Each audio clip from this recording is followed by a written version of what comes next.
Hi everyone, my name is Mike. For almost 30 years of my life, I sincerely believed and totally accepted that I was gay. During this time, the best way I can describe it is that I had a gay porno channel running in my head most of the time I was awake and even in dreams. It felt like I really loved and wanted anal sex, and I was like obsessed with it. And looking back, I can see that this desire for anal sex was really why I thought I was gay. Constantly having a strong desire to be anally penetrated is pretty convincing, and I didn't have any other explanation as to why I would be having these thoughts, feelings, and desires. A few months back, I got interested in doing a parasite cleanse. Someone I knew was diagnosed with stage 4 lung and bowel cancer, and her oncologist was recommending immediately beginning the very questionable and high-priced conventional treatments of chemotherapy, radiation, and surgery. She got a second opinion from a naturopath, and he said it was parasites, not cancer.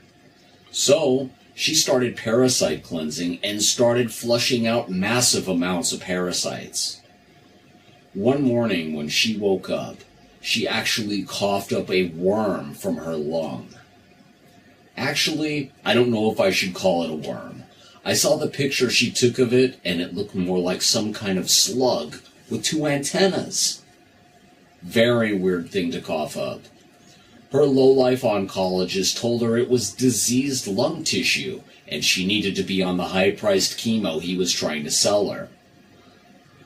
Now, I say low-life because this so-called doctor knew she had the second opinion of parasites as a diagnosis, but he was still trying to scare her into buying the debilitating, in many cases deadly, conventional treatments for cancer.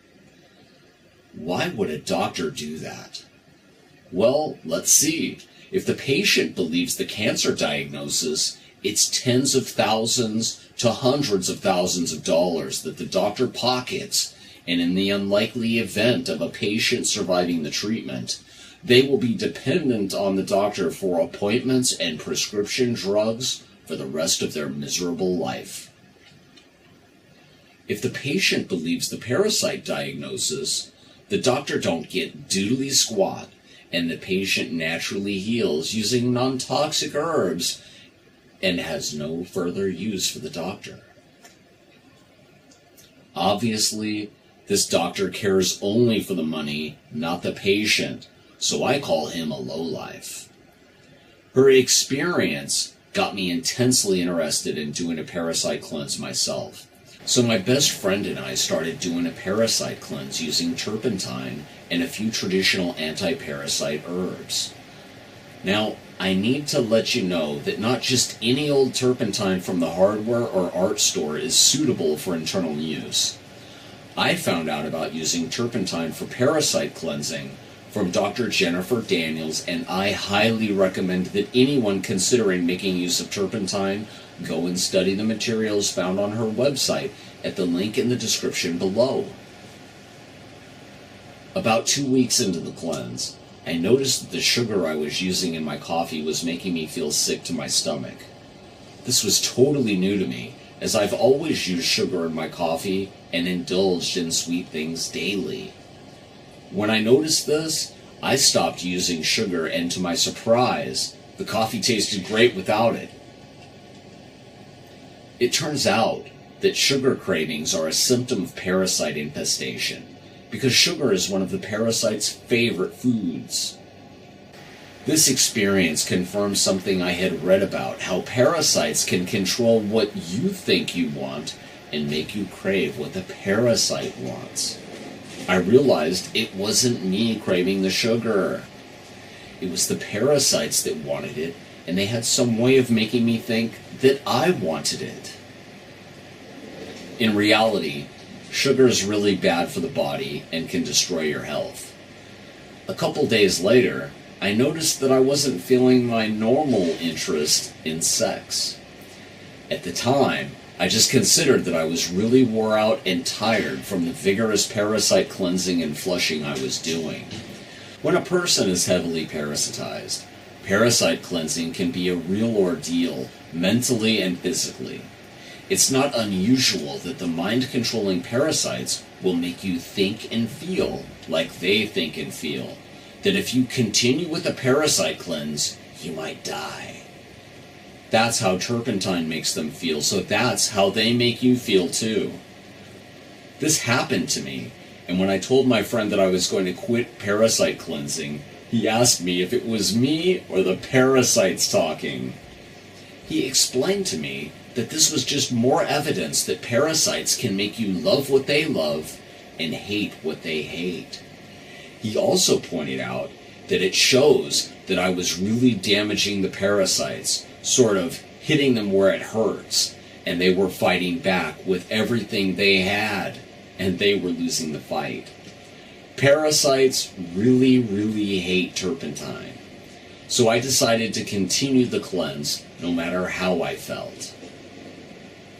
Then about a week later, my friend, who had spent a number of weeks researching parasites, was telling me how he had noticed a pattern or a strategy used by many parasites where they hijack the reproductive capabilities of the host organism and use the host to start reproducing parasites. This is actually quite common in the various realms of the natural world, with many examples to look at. One example would be how a parasitic virus takes over the DNA replicating processes of a host cell and causes the host cell to reproduce or replicate the virus, enabling the newly replicated viruses to invade new host cells and hijack their reproductive systems and continue reproducing and spreading like that. My friend then told me about another example of a parasite hijacking the reproductive capabilities of a host organism. It's the single-celled parasite called Toxoplasma gondii, which, according to knowledge that's currently considered mainstream science, this parasite can only sexually reproduce in the gut of a cat. Normally, mice are instinctively disgusted and repulsed by the odor of cat urine and try to avoid it. This is a normal, healthy reaction that helps mice survive in a world of hungry kitties. When a mouse that's grazing on whatever it comes across gets infected by ingesting feces from a toxoplasma-infected cat, the mouse's ability to sense the danger of being close to a cat is dulled, and the normal healthy revulsion to the odor of cat urine changes to an actual attraction, and the toxoplasma is able to redirect the reproductive drive of the mouse from being interested in other mice to making the mouse think it's sexually attracted to cats. So that, in the best way I can describe it is, the mouse now has a cat fetish and wants to get close to cats, making the mouse easy prey for cats to eat. The toxo can thereby complete its reproductive cycle in the intestines of the new cat host.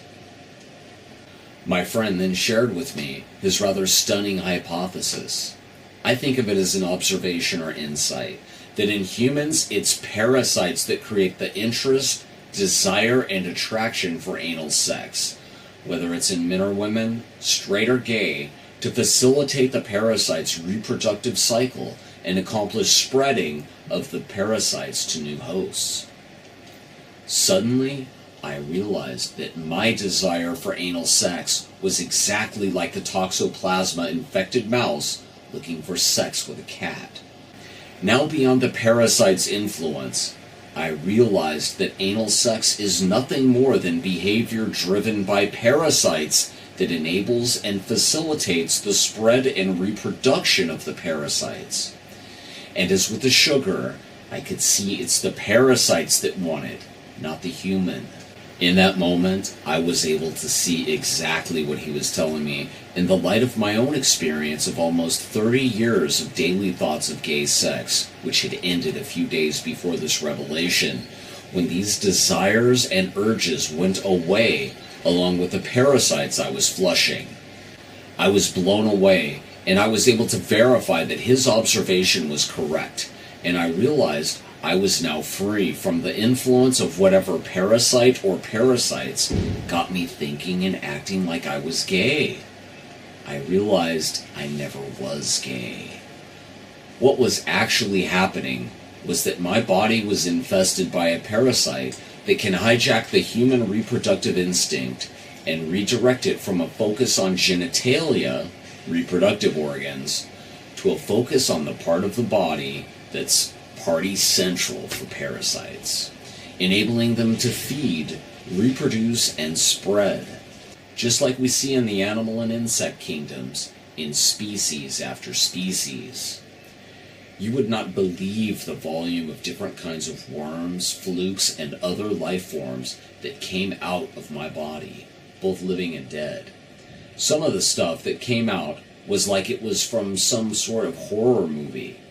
There was this huge thing, about 6 inches long, 1.5 inches in diameter, with 4 tentacles growing out of it, with suction cups on the tentacles. I haven't been able to identify this thing from any websites or parasite identification pictures I've seen on the net, but it looked like a real monster to me, and I was so glad and physically relieved to have gotten it out of my body. I also have no idea what other microscopic single-celled protozoa, invisible to the naked eye, were inhabiting my body and brain, but after 7 continuous months of vigorous, hardcore parasite cleansing, I think I got them all. I now know that regular parasite cleansing is needed to stay parasite-free. Parasites are everywhere and impossible to completely avoid, so every month I do a week-long parasite cleanse, even though I don't have any symptoms of parasitosis. Believe me, I've had enough of parasites messing with my mind and body for one lifetime, and I don't intend to let them get the upper hand again. And peaceful coexistence with the parasites is not an option. If you Google gay life expectancy and look at some of the rare research into the question of the life expectancy of people who engage in frequent, regular anal sex, so-called homosexuals, and why their lifespan is so much shorter than the life expectancy of people who don't engage in anal sex, you'll see that when this parasite, the parasite that has butt lust as a symptom, when that parasite goes undiagnosed and untreated, as it does in most people who have it, it actually causes behaviors in the human host that literally open the floodgates to many more parasitic infestations and more immune system weakening infections. So, there's a progression of mental and physical illnesses that results in a life expectancy of about half of what you find in people who don't show any symptoms of this parasite. In other words, people who have no interest in anal sex. This is why it's vitally important for people to learn to recognize the symptoms of parasitosis and learn how to do what's needed to rid the body of these dangerous, health and life-destroying pathogens as quickly as humanly possible. Better yet is to adopt the habit of regular, periodic parasite cleansing for the whole family, even when there are no symptoms. It's my opinion that if parents do a good job of keeping their children free of parasites, they will never have to experience the heartbreak of having to deal with their offspring telling them, "Mom, Dad, I think I'm gay." Not to mention all the other extremely serious problems caused by undiagnosed and untreated parasite infestations. Problems like organ failure, cancer, bipolar disorder and schizophrenia, drug and alcohol addiction, clinical depression and suicide, and most forms of sexual perversion, to name a few. All these problems and diseases have been linked to parasites. In fact, almost every disease known to man has been linked to parasites. Most parasites are successful at surviving and multiplying by causing few or no symptoms that are identifiable while they happily reproduce, slowly consume the host's blood, organs, and nutrition, and use the host's body for a toilet and sewer for their wastes. Most medical doctors have little or no training or knowledge about parasitology, and misdiagnosis and incorrect treatment of symptoms is the rule rather than the exception. Say, for example, a guy is experiencing symptoms of the parasite that makes people think they're gay, so he decides to go see his doctor and tells him, "Hey doc, I've been having a strong desire to go down to the local gay bathhouse and just lose myself in a big gay orgy. Is there something wrong with me?" His doctor would probably tell him, "Don't worry, there's nothing wrong. You don't need treatment, you're just gay. You just need to learn to accept that you're gay and you'll be fine. Take this prescription to the pharmacy. Psych meds are just the thing you need to feel better. And if the side effects bother you, I have another prescription that will help with that." When relying on medical doctors for healthcare, the vast majority of parasite infestations go undetected, undiagnosed, and untreated. These are topics I plan on covering in more depth in future videos. That is, if I don't get lynched for making this one. Just kidding. The discovery and realization about what was causing me to believe that I was gay happened 3 weeks into a 7-month cleanse.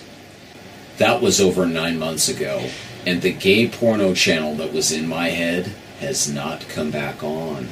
I'm not suppressing myself or denying my feelings, and like I said before, I was A-okay with being gay.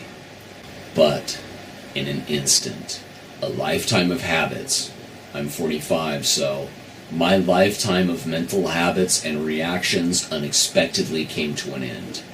With the knowledge and understanding of why I felt how I felt for all those years, and why I was feeling so different now, the parasite's ability to continue dominating my life ended. I now know the symptoms of parasitosis, and I know when it's an absolute necessity to begin a cleanse. Without the parasites, I simply don't have those parasite-driven desires and urges going on with me anymore. What I do have is the feeling that I am healthier now than I have ever been, and I feel better mentally, emotionally, and physically than at any other time in my entire life, with better digestion, more energy, less headaches, better sleep, no more sugar cravings, and a normal, healthy reproductive drive. It's hard not to come to the conclusion that for all those years, my interest in anal sex was driven by parasites, and it had nothing at all to do with being gay. Could it be a coincidence that the only difference science can find when physically comparing so-called gay men, people who typically engage in anal sex, and so-called straight men, people who do not typically engage in anal sex, is that the so-called gay men carry much heavier loads of parasites in their bodies than are carried by the so-called straight men? I think it's not a coincidence. So I'd like to know your thoughts on this hypothesis, that any and all desire or interest in anal sex is parasite-driven, and that these desires and urges are in fact a symptom of a dangerous and deadly parasite infestation, not a sign of being gay, as so many people now believe. What I do have is the feeling that I am healthier now than I have ever been, and I feel better mentally, emotionally, and physically than at any other time in my entire life, with better digestion, more energy, less headaches, better sleep, no more sugar cravings, and a normal, healthy reproductive drive. It's hard not to come to the conclusion that for all those years, my interest in anal sex was driven by parasites, and it had nothing at all to do with being gay. Could it be a coincidence that the only difference science can find when physically comparing so-called gay men, people who typically engage in anal sex, and so-called straight men, people who do not typically engage in anal sex, is that the so-called gay men carry much heavier loads of parasites in their bodies than are carried by the so-called straight men. I think it's not a coincidence. So I'd like to know your thoughts on this hypothesis, that any and all desire or interest in anal sex is parasite-driven, and that these desires and urges are in fact a symptom of a dangerous and deadly parasite infestation, not a sign of being gay, as so many people now believe. Please post your comments and questions below, or if you feel so inspired, leave me a video response with your take on what's happened to my sexual orientation. Thanks for watching.